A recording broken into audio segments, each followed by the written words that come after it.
ఈ జన్మమే రుచి చూడడానికి దొరికెరా. హాయ్ అండి, welcome back to my channel. మీరు చూస్తుంది హసీనా భాషా వ్లాగ్స్ 96. ఇవాళ వచ్చేసి మన వీడియోలో పన్నీర్ కర్రీ అలాగే బటర్ నాన్ రెండు అయితే చేసేస్తున్నా. అది కూడా రెస్టారెంట్ స్టైల్లో టేస్టీగా చాలా బాగుంటుంది.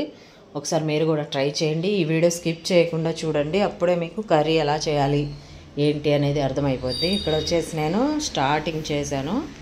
స్టార్టింగ్ ఉల్లిపాయలు కట్ చేసుకోవాలి. ఫస్ట్ ఆఫ్ ఆల్ సన్నగా కట్ చేసుకోవాలి. మనకు సన్నగా రాదు అనుకుంటే ఇలాంటి మిషన్లో వేసేసి మనము పైనుంచి గట్టిగా అవుతుంటే చిన్న చిన్న పీసెస్ లాగా అయిపోతాయి. పచ్చిమిర్చీలు అలాగే ఉల్లిపాయలు రెండు వేసి ఇలా చేసి పక్కన అయితే పెట్టేయాలి.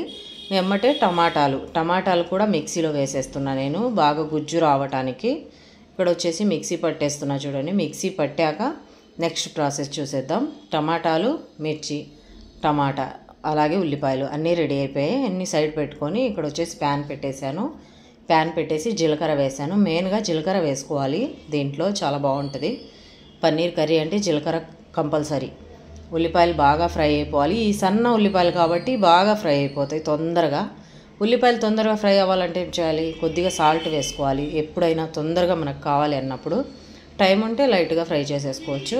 ఇక్కడ వచ్చేసి ఫ్రై అయిపోతున్నాయి. అల్లం వెల్లుల్లి పేస్ట్ అయితే వేసేసాను. అల్లం వెల్లుల్లి పేస్ట్ మాడు పట్టకుండా సిమ్లో పెట్టి చేయాలి. నేను ఇది స్టీల్ ప్యాన్లో పెట్టాను కాబట్టి తొందరగా మాడు పడుతుంది, అందుకనేసి సిమ్లో పెట్టుకొని మంట ఫ్రై చేసుకోవాలి. అల్లం వెల్లుల్లి పేస్ట్ ఫ్రై అయిపోయింది. మనం ఫస్ట్గా మిక్సీ పట్టిన టమాటా క్యూరీ అయితే వేసేసాను. టమాటాలు ఎర్రగా లేవు, అందుకే టమాటాలు గుజ్జు కూడా ఎర్రగా రాలేదు, కొద్దిగా పచ్చిగా ఉన్నాయి. ఎర్రగా ఉంటే గ్రేవీ బాగా ఎర్రగా వస్తుంది.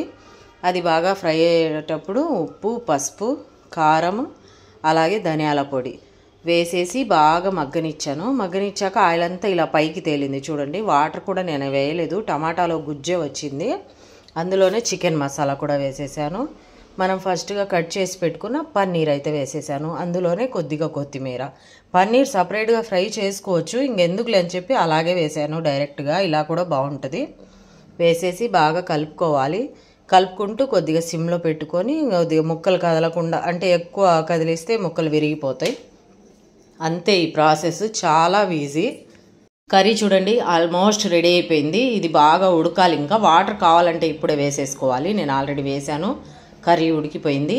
లాస్ట్లో కొద్దిగా నెయ్యి అయితే వేస్తున్నా. నేను ఫ్రెష్ క్రీమ్ వేసి కర్రీ అయితే చేద్దామని అమూల్ క్రీమ్ తెచ్చానని మొన్న వీడియోలో చెప్పా కదా. చాలా రోజుల నుంచి అమూల్ క్రీమ్ వేద్దాం అనుకుంటున్నా. ఇలా అమూల్ క్రీమ్ ఫ్రెష్ వేస్తే టేస్ట్ కూడా వేరే లెవెల్ ఉంటుంది. క్రీమ్ వేసేసాను చూడండి, చిక్కగా వెన్నెలాగా ఉంది కదా. ఇది బాగా కలిపేసేయాలి. ఇది వేయంగానే దీని కలరే మారిపోయింది, అసలు టేస్ట్ కూడా అలాగే మారిపోతుంది. టేస్ట్ చాలా బాగుంటుంది. ఇప్పుడు రెస్టారెంట్లో మనకు అలా ఎందుకు వస్తుంది అంటే వీళ్ళు క్రీము ఇలాంటివి వేస్తారు కాబట్టి మనకు చూడటానికి కలర్ఫుల్గా ఉంటుంది. కర్రీ రెడీ అయిపోయింది. ఈ కర్రీలోకి రైస్ కూడా చేసుకోవచ్చు. నేనైతే నాన్స్ అయితే చేసేస్తున్నా, బటర్ నాన్స్. దానికోసం మైదా వాడాలి. ఇంకా మైదా వాడకూడదు, హెల్త్కి మంచిది కాదు. ఇలా కావాలన్నప్పుడు అప్పుడప్పుడు వాడుకోవచ్చు, తప్పదు కదా. పిల్లలేమో ఇది ఇష్టపడతారు, మా వారికి చపాతీ ఇష్టపడతారు, మైదా తినకూడదు అని చెప్పేసి. ఏం కాదులే అందరు తినేచ్చేద్దామని చెప్పేసి ఇంకా వేసేస్తున్నా. ఇది వచ్చేసి ఈస్ట్. బటర్ నాన్స్ బాగా పొంగాలి, మెత్తగా ఉండాలంటే ఈస్ట్ వేసుకోవాలి. నాకు ఈ మధ్య తెలిసింది, మన మాస్టర్ ఏదో ఒక వంట చేసేటప్పుడు అది వేశాడు. ఎందుకంటే ఇలా పొంగాలి బాగా అంటే ఇది వేయాలంటే నేను కూడా ఇది వేసేస్తున్నా. మైదా, దాంట్లో కొద్దిగా సాల్ట్, ఆయిల్ అలాగే కొద్దిగా ఈస్ట్ ఇలా కలుపుకోవాలి బాగా పల్చగా. ఎందుకు పల్చగా కలపాలి, బటర్ నాన్స్ అంటే పల్చగే కలుపుకోవాలి, గట్టిగా గోధుమ పిండిలాగా కలపకూడదు అసలు.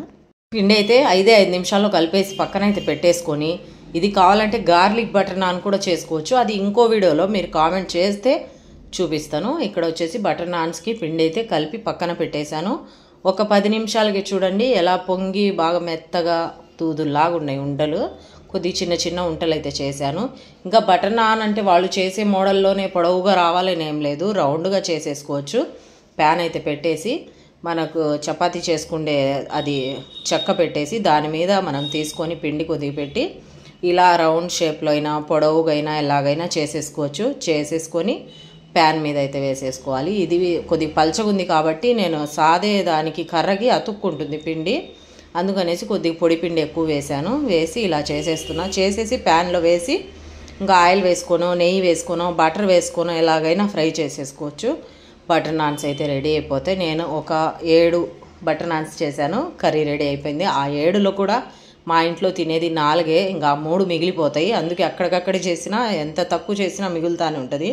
తినేది కొద్దిగా. మా ఇంట్లో చాలా రకాలు కావాలి అని చెప్తారు మా వారైనా పిల్లలైనా. బటర్ నాన్ చూడండి ఎలా పొంగుతుందో, అసలు బయట కూడా ఈ టేస్ట్ రాలేదు. మీరు ఒకసారి ఖచ్చితంగా ట్రై చేయండి, టేస్ట్ అయితే సూపర్గా ఉంది. ఇంకా నేనైతే కొద్దిగా బటర్ వేసి బాగా కాల్చాను, చాలా బాగుంది. బటర్ నాన్ అలాగే కర్రీ 2 రెడీ అయిపోయినాయి. ఇంకా టేస్ట్ చూడటమే లేట్. టేస్ట్ ఆల్రెడీ మా వారు చూశారు, సూపర్గా ఉంది అని చెప్పారు. మీరు కూడా ఒకసారి ట్రై చేయండి, టేస్ట్ ఎలా వచ్చిందో నాకు కామెంట్ చేయండి. ఇలాంటి మా మంచి మంచి వీడియోస్ ఫాలో అవ్వండి. ఫాలో అవ్వాలంటే ఏం చేయాలి? లైక్ చేయాలి, షేర్ చేయాలి, సబ్స్క్రైబ్ చేసుకోవాలి. ఓకేనా? వీడియో నచ్చితే. సూపర్గా ఉంది, చూస్తేనే టెంప్టింగ్గా ఉంది కదా కర్రీ. ఓకేనా? బాయ్ అండి. ఇంకా మేమైతే డిన్నర్ చేసేయాలి.